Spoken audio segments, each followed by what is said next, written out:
Apakah emang ada alasan yang bersifat personal? Mungkin kakak-kakak di sini pernah kena mental juga mungkin. Coba menyentuh personal individu baik itu pengidap HIV/AIDS, baik itu dia ex-user nafsa. Ya. Kayak Ari Lasso ya, sentuhlah dia tepat di hatinya. Gitu.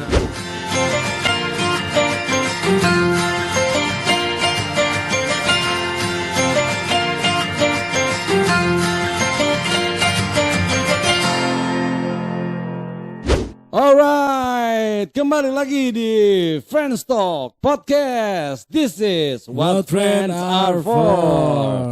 Dan gak berasa kita sudah sampai di episode ke-5.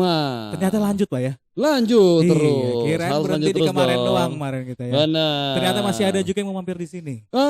Mampir di living roomnya Friends Talk. Betul. Dan hari ini kita juga kedatangan lagi tamu kehormatan. Tamu jauh juga ya Pak ya. Tamu jauh yang langsung dari Bandung. Yoi. Wah, sebenarnya ini adalah otaknya dari Friends Mental Health Support. Ini paling tayar di atasnya ya. Mastermind-nya ya. Enggak Mastermind. juga. Mastermind. Biasa aja lah, biasa aja.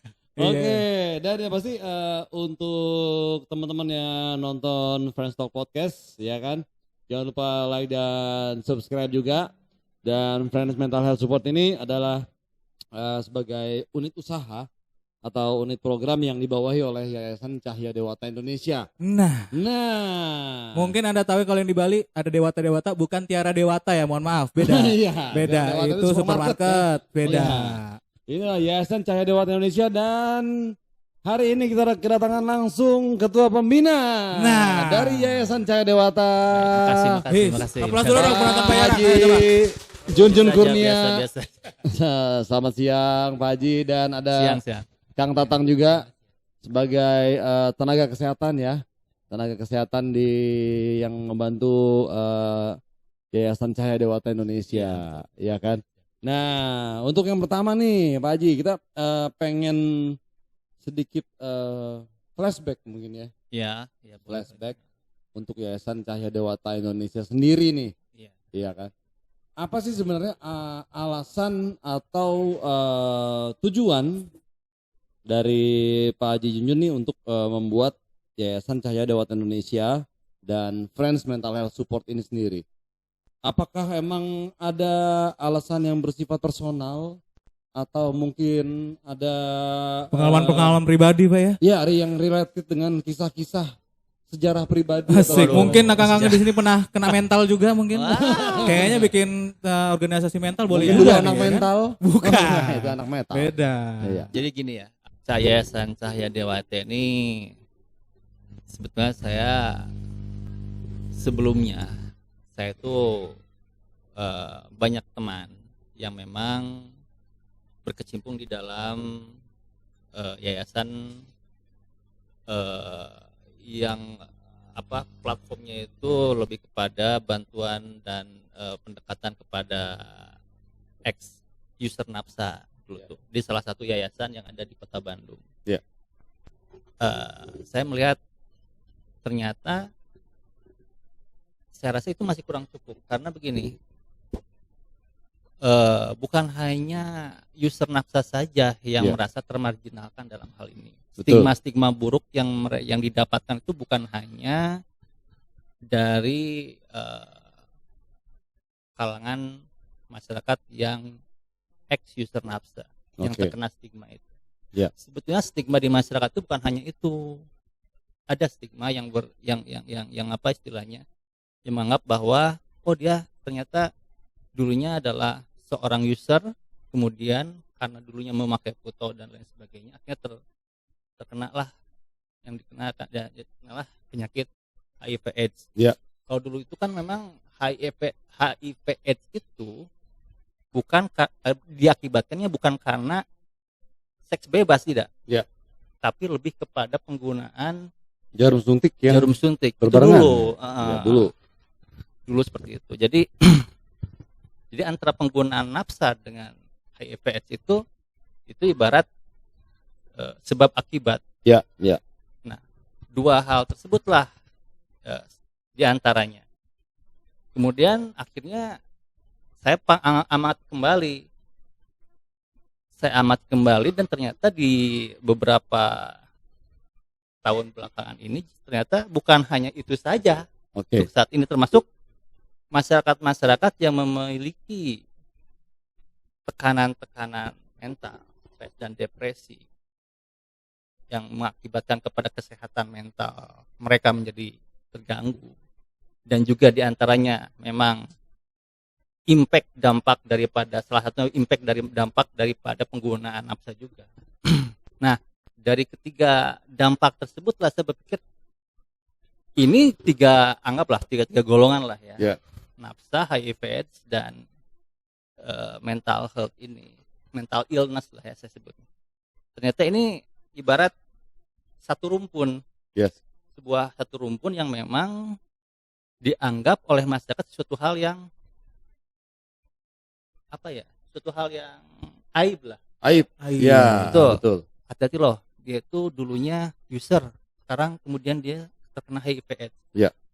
Akhirnya dia sekarang sedikit-sedikit seperti inilah, atau dikucilkan masyarakat atau misalnya dampak-dampak yang lain lah ya, akibat yang lainnya. Nah, hal itulah yang saya rasa perlu, karena sebelumnya saya berkecimpung dekat dengan mereka yayasan, akhirnya belum ada nih di Bandung dalam hal ini suatu yayasan yang memang dalam programnya adalah membantu pendekatan approach terhadap para orang-orang yang distigmakan kurang baik di masyarakat. Akhirnya saya bentuklah Yayasan Cahaya Dewata. Dalam hal ini Yayasan Cahaya Dewata mengcover atau membuat suatu program yang memang tujuannya untuk kemasyarakatan, untuk membantu pemerintah dalam membantu dalam penyelesaian problematika di masyarakat yang berkaitan dengan kesehatan mental, stigma negatif terhadap penderita HIV/AIDS dan stigma negatif terhadap ex-user dari nafsa, seperti itu. Oke. Jadi itu backgroundnya seperti itu kurang lebih. Oke. Berarti membantu membersihkan stigma-stigma negatif itu. Betul. Ya. Benar. Karena ya stigma itu memang sampai sekarang itu masih ada. Betul. Tidak mudah untuk menghilangkan stigma itu, tidak cukup dalam 1, 2, 3 tahun. Perlu beberapa program-program yang memang harus kita rancang hingga stigma tersebut menjadi hilang. Betul. Contohnya seperti ini. Ada salah seorang misalnya dia seorang terkena HIV, kemudian masuk kerja ke dalam sebuah perusahaan, kemudian terdengar info bahwa dia adalah salah seorang pengidap HIV/AIDS, maka rekan-rekan kerjanya mulai dia menjaga jarak. Betul. Nah, hal-hal tersebutlah yang mungkin sedikit istilahnya bagi si teman-temannya mungkin biasa saja gitu. Iya. Tapi kita lihat dalam hatinya daripada si pengidap HIV, pasti mereka tidak merasa ada kok saya seperti ini kan sih gitu. Nah, itulah. Jadi kita memang mencoba menyentuh personal individu, baik itu pengidap HIV/AIDS, baik itu dia ex-user nafsa maupun dia masyarakat atau rekan-rekan yang memiliki gangguan mental illness. Nah, itulah yang kita sentuh hati dari setiap mereka untuk tetap kalian jangan drop, kalian jangan down dengan kondisi seperti ini. Nah, itulah akhirnya kita berupaya kita buat dengan rekan-rekan yang lain, kita perjuangkan mereka untuk menjadi meningkatkan kembali kepercayaan diri mereka seperti itu. Oke. Berarti memang tugasnya CDI atau Cahaya Dewata Indonesia ini menyentuh pribadi-pribadinya. Betul. Ya. Kayak Ari Lasso ya, sentuhlah dia tepat di hatinya. Itu dia betul. Bener sekali. Itu berarti untuk ini Pak, ngilangin stigma. Untung Ari Lasso sudah sembuh juga ya. Oh betul. Ex-user juga ya kebetulan ya. Iya, Ari Lasso ya. Iya. Oke. Dan mungkin untuk sekarang ke Kang Tatang mungkin ya. Iya. Kang Tatang sebagai tenaga kesehatan ya kan di sebuah rumah sakit di Bandung juga. Dan kebetulan memang di rumah sakit di bagian di bagian yang berhubungan langsung dengan ex-user. Ya. Nah, itu kalau Kang Tatang sendiri melihat bagaimana? Maksudnya fenomenanya gitu. Kalau fenomenanya sekarang ini sekarang ya, ini masih ada stigma-stigma tertentu ya, bahkan dari tenaga kesehatannya juga. Tapi kedepannya dengan yayasan ini semoga stigma ini bisa dihilangkan. Betul, ya. Soalnya kasihan Pak ya kalau kena stigma gitu Pak ya, dikucilkan. Bener. Gitu. Dulu Bapak Jonski sempat dikucilkan juga waktu masih kecil. Iya, karena saya nama Jonski, mukanya jelek, hitam. Iya. Ya bukan karena user, emang dekil aja. Emang dekil aja. Jadi begini ya. Jadi upaya-upaya masyarakat atau upaya-upaya rekan-rekan untuk menghilangkan stigma-stigma tersebut itu memang bukan pada saat ini. Ya. Jadi dari dulu-dulu juga sudah ada Betul. program-program untuk menghilangkan stigma-stigma negatif terhadap user nafsa dan penderita HIV/AIDS. Sudah ada sebelumnya. Tapi dalam apa yang membedakan antara program-program yang dulu dengan program yang dijalankan oleh Yayasan Cahya Dewata ini, kita bukan hanya pada stigma HIV/AIDS dan user nafsa, tapi juga pada individu-individu yang memiliki mental illness, yang mana pada kisaran saat ini rate-nya cukup banyak ya Pak. Iya, cukup banyak untuk itu. Ya, gitu. Jadi kalau dulu program-program sebelumnya dari upaya-upaya tersebut itu hanya menggarap 2 itu aja, yayasan ini menggarap 3. Itu satu bentuk upaya kita untuk meningkatkan dan hanya mengawarekan, memberikan sosialisasi kepada masyarakat. Ternyata bukan hanya nafsa dan ex nafsa saja dan penderita HIV/AIDS, tapi ada lagi nih satu golongan yang sering mereka kucilkan. Seperti itu. Betul. Mental illness. Mental illness itu ya kan. Iya. Mungkin nanti usaha-usahanya emang dari dulu Pak, tapi kan kita kasih edukasi terus. Betul, campaign-campaign Benar, ya. campaign-campaignya. Ya. Betul. Dan di Friends Mental Health Support sendiri kita tetap selalu mengkampanyekan anti stigma itu. Anti stigma, break the stigma. Break the stigmanya. Oke. Dan di Yayasan Cahya Dewata Indonesia dan juga Friends Mental Health Support ini sendiri kan selain bekerja sama dengan tenaga-tenaga ahli ya Pak Haji ya. Iya, betul. Tenaga-tenaga ahli seperti dokter spesialis kejiwaan, ada psikolog juga Ya, gitu kan. Kita banyak bekerja sama dengan psikolog-psikolog untuk menghadapi untuk mental illness ini sendiri. Iya, betul. Nah, ada nggak korporasi-korporasi farmasi atau mungkin pelayanan-pelayanan kesehatan lain yang bekerja sama dengan Yayasan CDI atau Friends Mental Health Support?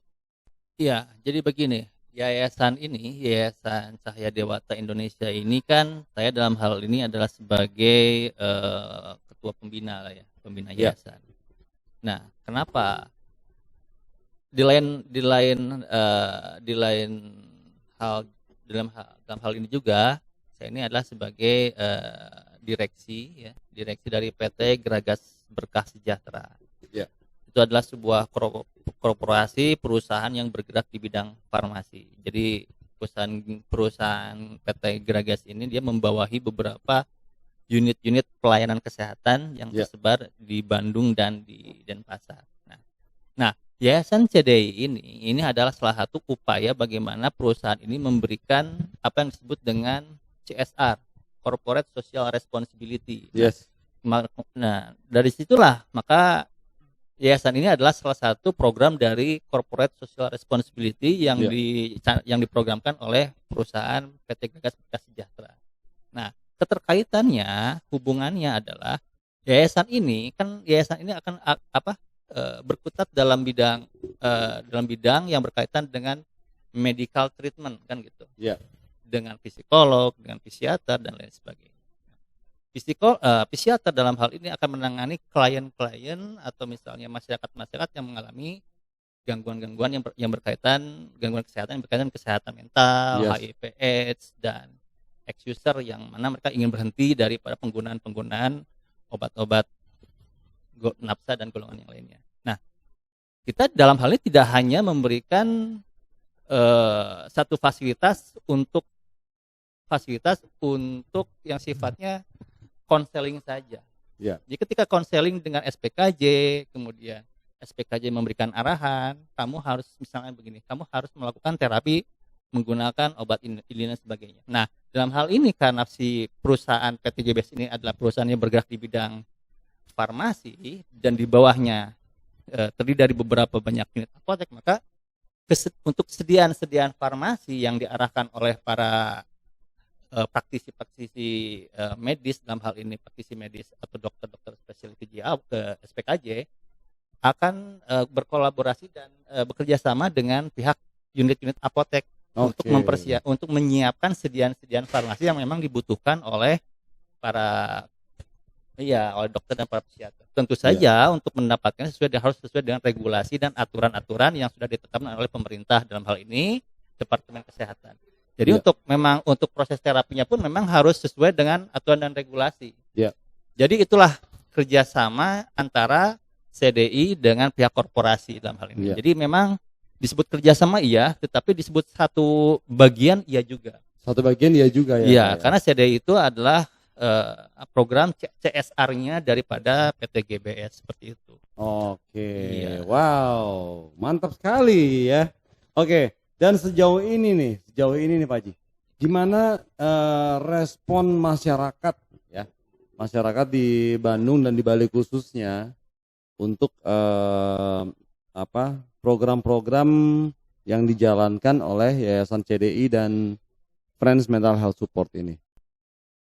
Kalau respon begini, orang kalau dulu ex-user atau HIV/AIDS dan itu ketika mereka mendengar apa yang disebut dengan pengobatan terapi treatment yang berkaitan dengan ex-user, yang mereka terbayang adalah salah satu bentuk rehabilitasi kan gitu. Dan menyeramkan.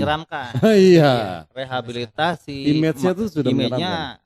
Nama rehabilitasi narkoba itu image-nya di dalam emang bukan penjara, tapi bentuknya sesuatu approach pendekatannya yang tight yang kuat sekali. Nah itu. Nah, kita mencoba memberikan satu pemahaman baru kepada masyarakat bahwa program-program seperti itu tidak seseram apa yang mereka bayangkan. Jadi kita pendekatannya soft gitu ya, tidak harus memberikan ancaman. Kamu seperti ini. Memang itu nanti efeknya akan memberikan efek membuat mereka kapok untuk terlibat lagi dengan narkoba. Tapi memberikan sisi baiknya, memberikan efek mereka juga adanya tekanan mental yang menjadi kurang baik juga nanti akhirnya. Tambah parah. Udah kena mental, makin kena mental lagi ya Pak. Akhirnya kita pendekatannya ternyata kita harus mendekatinya harus secara dari hati ke hati gitu kan.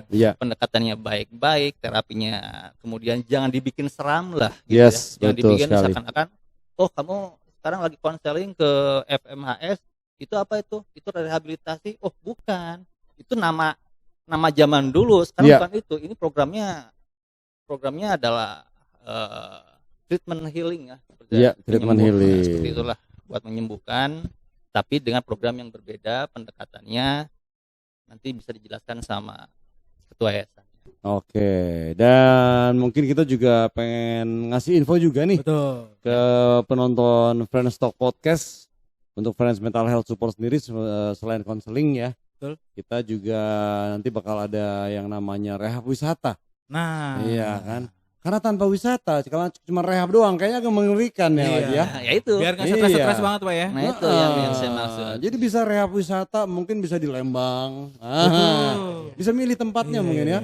Sebetulnya tidak hanya rehab wisata aja.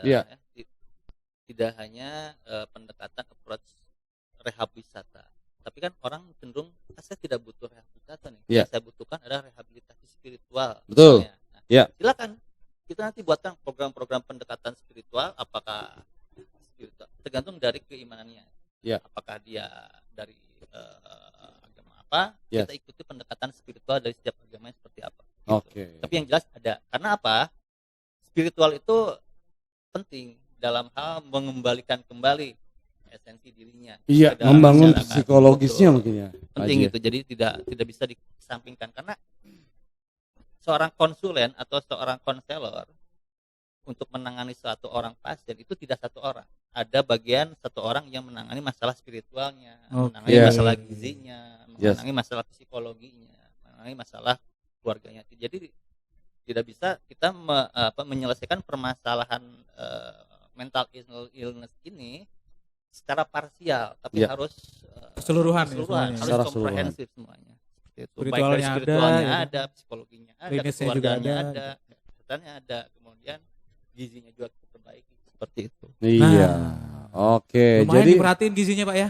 Iya. Hari ada ngingetin makan berarti. Buat Anda jomblo-jomblo ayo sini kalau mau konseling ya. Lumayan tiap hari. Tolong ya anak-anak kos yang masih make itu jangan makan Indomie terus ya.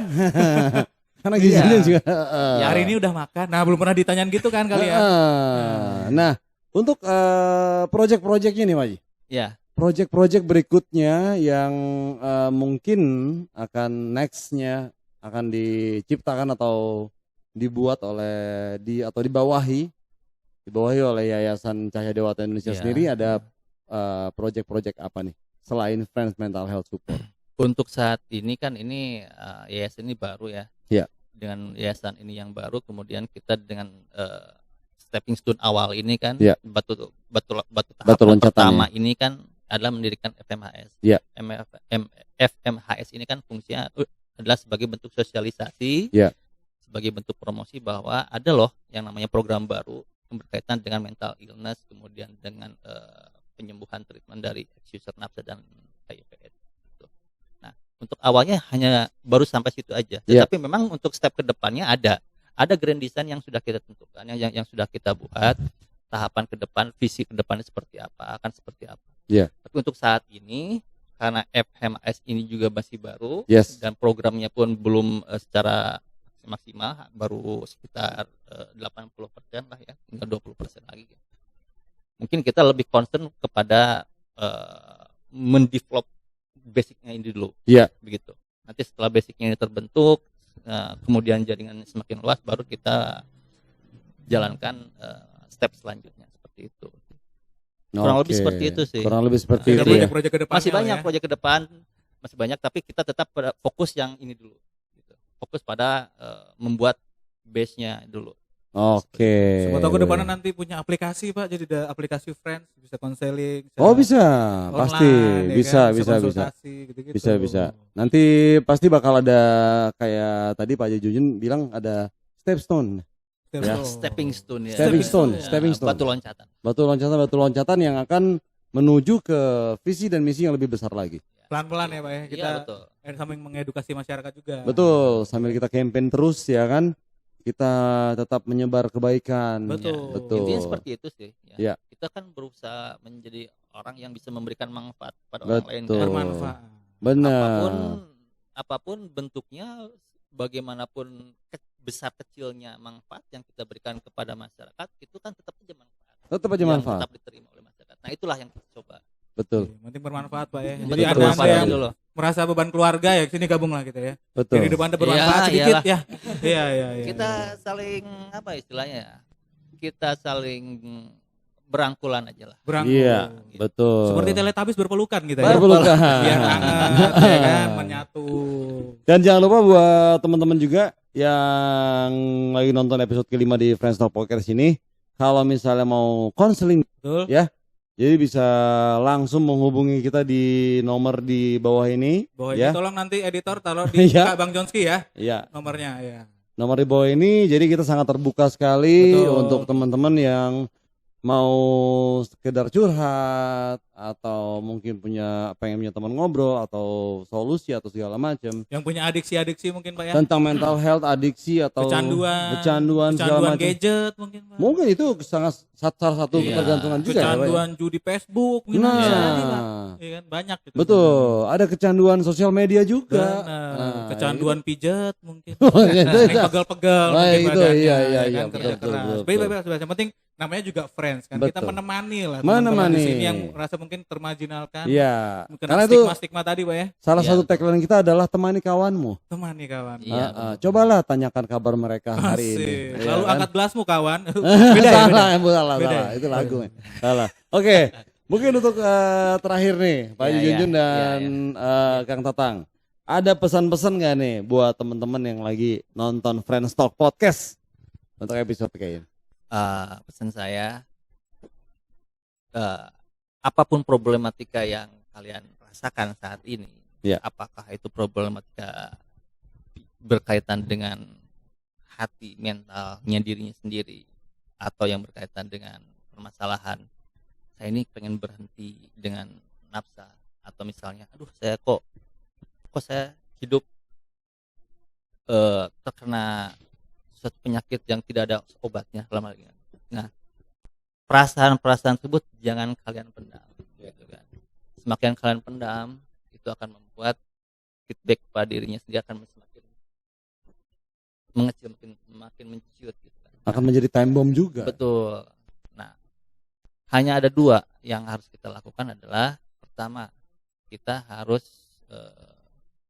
menerima kita apa adanya. Iya. Apapun yang terjadi, gitu kan.